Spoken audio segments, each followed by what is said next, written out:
नाजरीन, एसएसपी लाड़काना के ऑफिस के सामने गोटवड्डा मार के मकीनों ने पुलिस के खिलाफ सख्त एहतजाज किया है।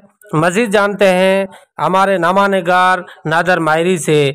जी नादर, अपडेट कीजिएगा, क्या तफसीलात हैं, मुजाहिरीन के क्या मुतालबात हैं, आगाह कीजिएगा।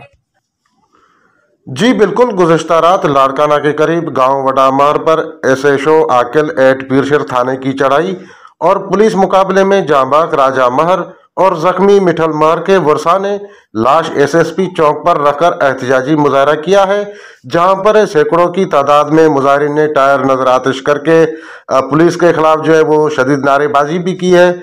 उस मौके पर मार एसोसिएशन के सदर मोहम्मद इसहाक महर, गुल मोहम्मद मार, वर्षा जावेद महर, सदाम महर और दीगर जो मुजाहिरीन थे, उनका ये कहना है कि गुज़िश्ता रात आकिल पुलिस ने झूठा मुकाबला बनाकर गांव पर चढ़ाई की।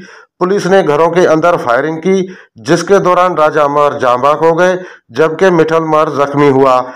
उनका यह भी कहना था कि नशे में धुत और होश हवास खता होकर पुलिस ने इतनी शदीद फायरिंग की है कि अपने ही 2 पुलिस एहलकारों को मारकर भाग गए हैं और इल्ज़ाम हम पर आयद किया है, जो कि हमारे साथ जुल्म और ज़्यादती है।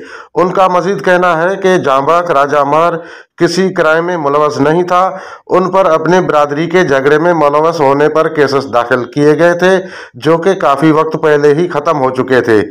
उनका मजीद कहना था कि ऐसे वाक़े की जुडिशनल कमेटी बनाई जाए ताकि असल हक़ाइक़ जो है वो सामने आए और राजा महर के वर्षा को इंसाफ भी मिल सके। जी।